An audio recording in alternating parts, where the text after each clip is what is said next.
पंजाबी ज़ुबानो अदब दी तरक्की वास्ते जिथे पंजाबी किताबां ते मुख्तलिफ तंजीमां अपना अपना काम कर रही ने, उत्थे पंजाबी परचाकारी का बहुत वड्डा किरदार है।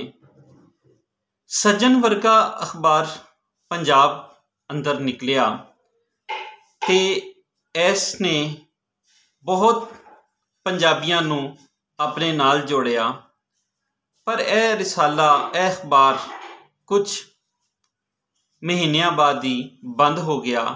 ਇਹਦੇ पिछे माली औकड़ा ते होर कई मसले जिहड़े ने वो नज़र आते ने। इस तो बाद 1997 दे विच मुदस्सर इकबाल भट्ट होरां ने भुलेखा नां दा रोज़वार कढ़िया। जिया शाहिद होरां ने खबरां अखबार कढ़िया ते अजोके समय जमील अहमद पाल होरां दा लुकाई रोज़वार जिहड़ा है वो सामने आया है, वो नज़र आ रहा है। वो पिछले 11-12 वरियां तो काम कर रहे ने। इस दे नाल नाल भुलेखा दा जिहड़ा सफ़र है वो 31 वरियां तो रोज़वार भुलेखा जिहड़ा है वो काम करता पिया है।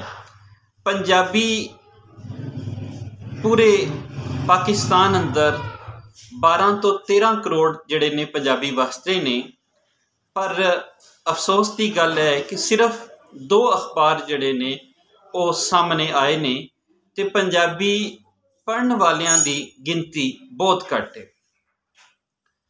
पंजाब अंदर जिहड़े 2 अखबार है उन्हां नूं भी जिहड़े इश्तिहार ने उन्हां दा कोटा उहदे हक मुताबिक नहीं मिल रहा, जिहदे कारण कई माली औकड़ां जिहड़ियां ने वो जरूर इन्हां अखबारां नूं इन्हां प्रचारकारां नूं सामने रहिंदियां ने। मियाँ आसफ अली होरी पंजाबी सेवक के तौर पर, पंजाबी प्रचार के कामे के तौर पर ते पंजाबी प्रचार के मुंतजमीन के तौर पर, प्रबंधक के तौर पर तां जाने पछाणे ने। वो बड़े लम्मे चिर तो पंजाबी जुबान की सेवा कर रहे ने ते उन्हां नूं पूरे पंजाब अंदर असी देखने आ वो वख-वख कमां विच रुझे हुंदे ने। उन्हां ने पंजाबी जुबान नां दा रोज़वार 1 जनवरी 2022 तो शुरू किया है। यह पंजाबी जुबान 2014 तक दोपहरे अखबार के तौर पर भी निकलता रहा। उस वेले इहदा डिक्लेरेशन मुदस्सर इकबाल भट्ट होरां दे नां सी। मुदस्सर इकबाल भट्ट होरां दे भुलेखा दफ्तर विच ही यह सारा इहदा काम जारी सी। हुण मियाँ आसफ अली होरां ने पंजाबी जुबान जिहड़ा है वो रोज़वार कढ़िया है ते इस नूं जी आयां नूं। यह 2022 दे विच पंजाबी परचाकारी के हवाले नाल एक वधिया खबरां जिहड़ियां ने सामने आ रही ने ते आस है कि इहो जे अखबार निकलते रहणगे ते पंजाबियां नूं पंजाबियां दा हक, उन्हां दी बुनियादी जिहड़ी है ज़रूरत है ते उन्हां दी बुनियादी तालीम ते होर जिहड़ी तालीम है उन्हां नूं जिन्ना चिर तक अपनी जुबान राही नहीं दिती जाएगी, पंजाबी परचाकारी जिहड़ी है वो एक तहरीक वांगू ही रहेगी।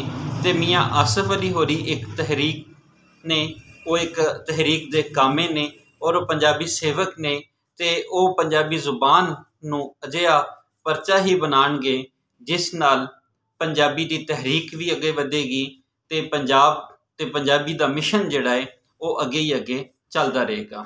पंजाबी जुबान 1 जनवरी 2022 नूं उहदा पहला परचा रोज़वार के सिलसिले के तौर पर आ गया है ते आस करने कि इस नूं हमेशा जारी रखा जाएगा ते पंजाबियां वास्ते एक सोहनी खबर, वधिया खबर है ते असी इस खबर नूं जी आयां नूं आखने आ ते आस करने कि यह हमेशा पंजाब ते पंजाबी जुबान का नाम जिहड़ा है वो उच्चा ही करता रहेगा अखबार।